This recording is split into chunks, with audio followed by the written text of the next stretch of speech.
Bismillahirrahmanirrahim. Assalamu alaikum. How are you students? I'm here with chapter number 1 of book D3, quadratic equations and functions. रुकिए ज़रा, quadratic equations का नाम सुनते ही आप लोगों को कुछ हो जाता है और आप लोग दुम दबा के भाग जाते हैं।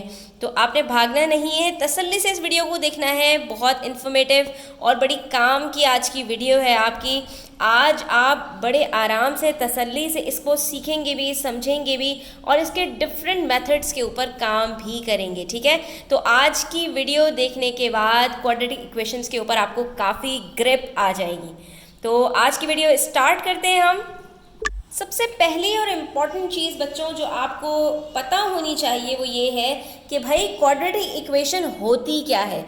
तो याद रखो, हमेशा क्वाड्रेटिक इक्वेशन आपके पास इस फॉर्म में लिखी होगी जिसको हम कहते हैं ax² plus bx plus c is equals to 0।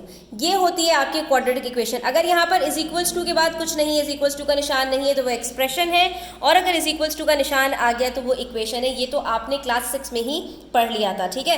अब जब भी आपके पास कोई इक्वेशन इस फॉर्म में आ रही है जिसके अंदर आपके पास 3 वेरिएबल्स हैं a b c, ठीक है।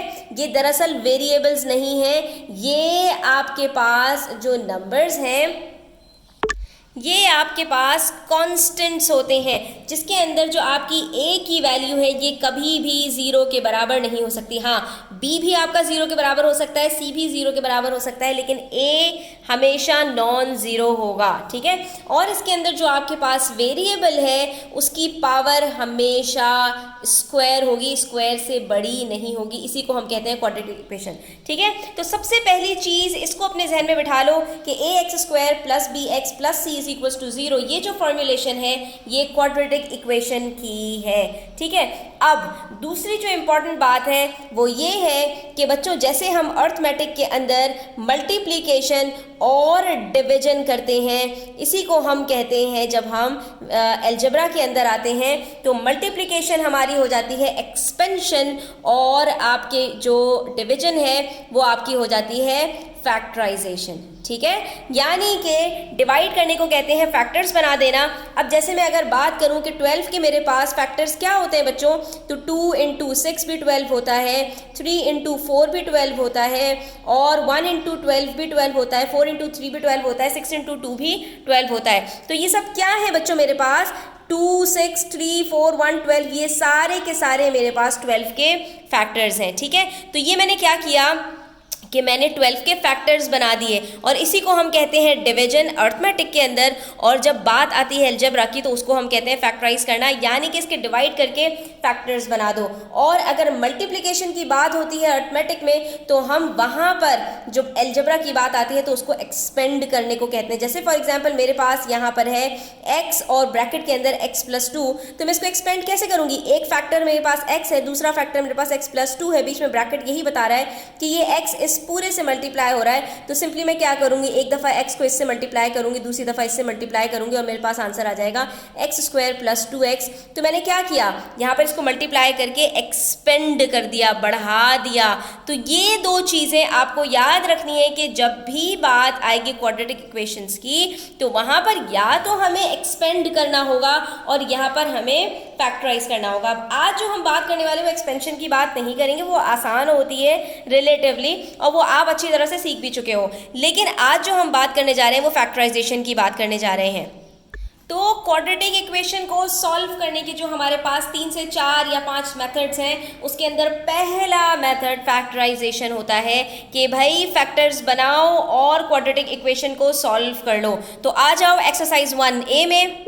और यहाँ पर जो हमारे पास क्वेश्चन नंबर 1 है उसके अंदर सिंपली हमें यही करना है कि हम फर्स्ट टर्म और लास्ट टर्म को उठाएंगे, इन दोनों को मल्टीप्लाई करेंगे, जो हमारे पास आंसर आएगा उसके हम फैक्टर्स बनाएंगे इस तरह से कि अगर ये जो फर्स्ट और लास्ट टर्म है इन दोनों के साइंस हमारे पास ऑपोजिट है, यानी एक प्लस है एक माइनस है, तो जो हम बीच वाली टर्म निकालेंगे वो भी इसी तरह से निकालेंगे कि दोनों फैक्टर्स को हमें बीच में से सब्ट्रैक्ट करना पड़ेगा। और अगर हमारे पास ये दोनों टर्म्स सेम साइन के साथ है तो हमारे जो फैक्टर्स निकलेंगे वो भी इसी तरह से निकलेंगे कि हम जो है दोनों को ऐड कर रहे होंगे, चाहे दोनों पॉजिटिव साइन के साथ हो चाहे नेगेटिव साइन के साथ हो। जैसे आप यहाँ पर देख सकते हो ये 2x² + 5x - 7 है, तो मैंने सिंपली क्या करना है, मैंने यहाँ पर ये जो x² का कोफिशिएंट है ये लेना है और उसके बाद जो मेरे पास c है उसकी वैल्यू लेनी है। 2 - 7 जार क्या होता है बच्चों, यहाँ पर मैंने यहाँ पर करके देख लिया इसको, तो ये मेरे पास आ रहा है -14।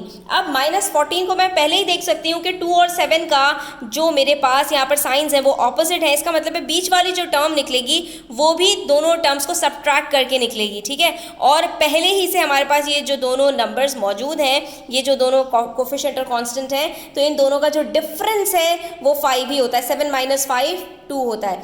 अब यहाँ पर जो साइन हमारे पास होती है वो ग्रेटर नंबर की हमें देखनी होती है, तो हम वही यहाँ पर जो अपनी टर्म्स निकालते हैं उसमें जो ग्रेटर नंबर को साइन देते हैं वो इसकी दे देते हैं। ये कोई नई बातें मैं आपसे नहीं कर रही हूँ, ये पुरानी ही बातें हैं जो आप अच्छी तरह से पढ़कर आ चुके हैं। तो सिंपली यहाँ पर हमारे पास क्या होगा, ये मेरे पास टर्म एज इट इज़ रहेगी, ये मेरे पास टर्म एज इट इज़ रहेगी। यहाँ पर जो बीच की दो टर्म्स हैं वो हमें निकाल लेनी है।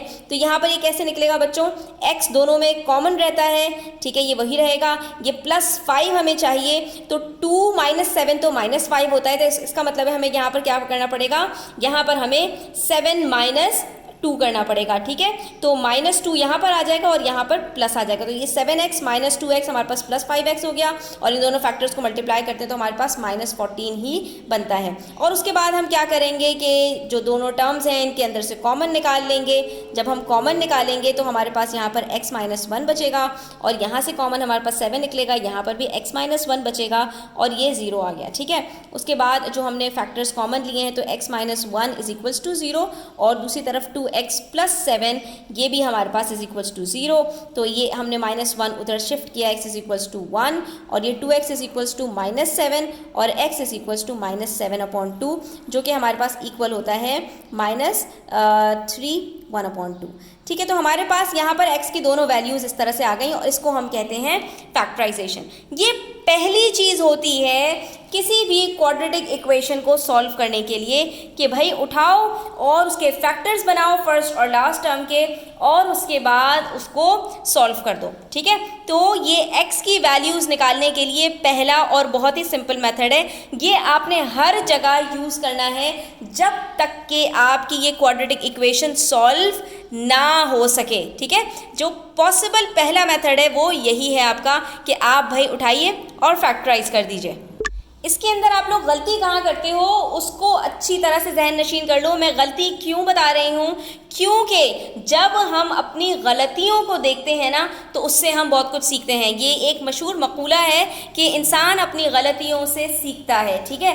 तो अक्सर ऐसा होता है कि हम जब एग्ज़ाम के अंदर अपीयर होते हैं और वहाँ से जो हम गलतियाँ करते हैं, जब अपने पेपर रीचेक करते हैं, जब हमारी टीचर हमें पेपर देती हैं चेक करने के बाद, तो जो गलतियाँ हमने उसमें की होती हैं ना वो फिर हम ज़िंदगी भर नहीं भूलते और वो हमें याद रहती हैं, अगली दफ़ा उन गलतियों को हम नहीं दोहराते।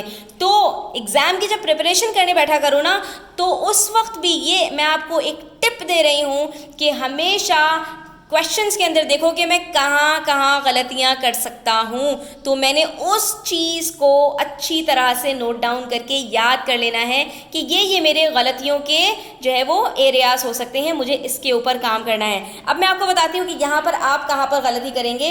जब आप पार्ट सी को सॉल्व करे होंगे ना तो आप यहाँ पर देखेंगे 7x + x² - 18 = 0। अब आप देखो इसको किस तरह से सॉल्व करोगे। अगर आप बगैर देखे गौर किए आप इसको सॉल्व करते हैं। मैंने यहाँ पर देखा 7x + x² - 18 = 0। मैंने पहली टर्म उठाई, लास्ट टर्म उठाई और इन दोनों को मल्टीप्लाई कर लिया। -18 को जब 7 से मैंने मल्टीप्लाई किया तो मेरे पास आंसर आ गया यहाँ पर -126। चलो अभी हम जो है माइनस साइन को इग्नोर कर देते हैं। अब हमने क्या किया, 126 के फैक्टर्स निकाले। हमने कहा कि भाई इसके अंदर हमें कुछ ऐसे फैक्टर्स चाहिए जिन दोनों के बीच में सिर्फ 1 का डिफरेंस हो, ठीक है। यानी कि इस टर्म किस तरह से हो, 7 और 8 हो, या अगर यहाँ पर 18 की बात की जाए तो 17 और 18 हो। क्यों? क्योंकि हमारे पास यहाँ पर दोनों के साइंस जो है वो ऑपोजिट हैं, तो हमें डिफरेंस ही चाहिए और डिफरेंस भी सिर्फ 1 डिजिट का चाहिए। तो मैंने कहा कि चलो सबसे पहले हम क्या कर लेते हैं, 126 के यहाँ पर हम ज़रा फैक्टर्स निकालते हैं। तो मेरे पास यहाँ पर आ गया 263 जार, उसके बाद 321 जार, 3 7 जार और 7 1 जार। तो मेरे पास यहाँ पर फैक्टर्स बन रहे हैं 2 इंटू 3 इंटू 3 इंटू 7। अब ज़रा मैं इसकी फॉर्मुलेशन करती हूँ। 2 3 जार 6, 6 3 जार 18, 18 7 जार 126। आप इसको किसी भी तरह से आपस में फैक्टर्स बनाकर देख लें, आपके पास कोई भी फैक्टर्स ऐसे नहीं बनेंगे जिन दो के बीच में डिफरेंस आपके पास 1 का हो। चाहे 2 3 जार 6, 7 3 जार 21, 21 और 6 के बीच में भी डिफरेंस 1 का नहीं है। इसी तरह से 2 7 जार 14 और 3 3 जार 9, तो 14 और 9 के बीच में भी डिफरेंस 5 का है। दरअसल ये क्वेश्चन फैक्टराइज तो होगा, लेकिन यहाँ पर मैंने जो गलती की है वो ये है कि मैंने इसको इस फॉर्म में नहीं लिखा। जो मेरे पास होना चाहिए ax² plus bx plus c, यानी कि मुझे इसको सबसे पहले रीअरेंज करना था। x² मेरे पास सबसे पहले आएगा, फिर आएगा मेरे पास 7x और आखिर में आएगा c, दैट इज़ -18। अब इस इक्वेशन को मैं सॉल्व करूंगी तो ये बिल्कुल आसानी से सॉल्व हो जाएगी। ठीक है, तो ये देखा आपने यहाँ पर गलती क्या की हमने कि क्वाड्रेटिक इक्वेशन का जो फॉर्मूला है ax² plus bx plus c, ये हमने यहाँ पर अप्लाई नहीं किया था। हमने अपनी टर्म्स को रीअरेंज नहीं किया था इस ऑर्डर में जहाँ पर हमारे पास जो स्क्वायर वाला वेरिएबल है वो सबसे पहले आ जाए। अब आप इसको सॉल्व करके देख लीजिए, यहाँ पर 1 है, यहाँ पर -18 है, तो 1 18 जार 18 होता है। और अगर मैं 18 के फैक्टर्स बनाऊं तो मेरे पास क्या क्या फैक्टर्स बनते हैं, 3 6 जार 18, तो 3 6 और का कोई भी कॉम्बिनेशन 7 के साथ नहीं बनता। हाँ, अगर मैं 9 2 जार 18 कहूँ तो 9 और 2 के डिफरेंस जो होता है वो 7 के साथ ही होता है। तो मेरे पास यहाँ पर फैक्टर्स बनेंगे x² और यहाँ पर बीच में मुझे पॉजिटिव साइन चाहिए, तो मैं 9 को बड़ा रखूँगी और 2 को छोटा कर दूँगी। तो 9 - 2 7 हो जाता है, पॉजिटिव आंसर आएगा, -18 एज इट इज़। अब मैं जब फैक्टर्स बनाऊँगी बच्चों तो मेरे पास आसानी से फैक्टर्स बन जाएंगे। ये x कॉमन लिया, x प्लस 9 और यहाँ पर -2 कॉमन लिया, x प्लस 9, मेरे पास ये फैक्टर्स बन रहे हैं। तो एक तरफ मेरे पास आएगा x -2, दूसरी तरफ आएगा x plus 9 is equals to 0। तो x -2 भी 0 के बराबर है और x प्लस 9 भी 0 के बराबर है। तो एक फैक्टर मेरे पास यहाँ पर x इज इक्वल्स टू 2 आएगा और दूसरा फैक्टर -9 आएगा। तो ये देखा आपने, एक छोटी सी गलती की वजह से मेरा ये क्वेश्चन पूरा गलत हो सकता था, जो कि एक सही करने की वजह से एक जगह को ये पूरा क्वेश्चन मेरा सही हो गया। तो इस चीज़ का बच्चों आपने ध्यान रखना है, वरना आपकी जो सही चीज़ है वो भी गलत हो जाएगी। आई होप स्टूडेंट्स कि आपने इसके अंदर काफ़ी कुछ सीखा होगा। Thanks for watching the video till the and. अच्छी लगा करे तो अपने दोस्तों के साथ शेयर किया करें और जो लाइक बटन है उसको हिट कर दिया करें। Thanks for watching the video till the end. Take care. अल्लाह हाफिज़।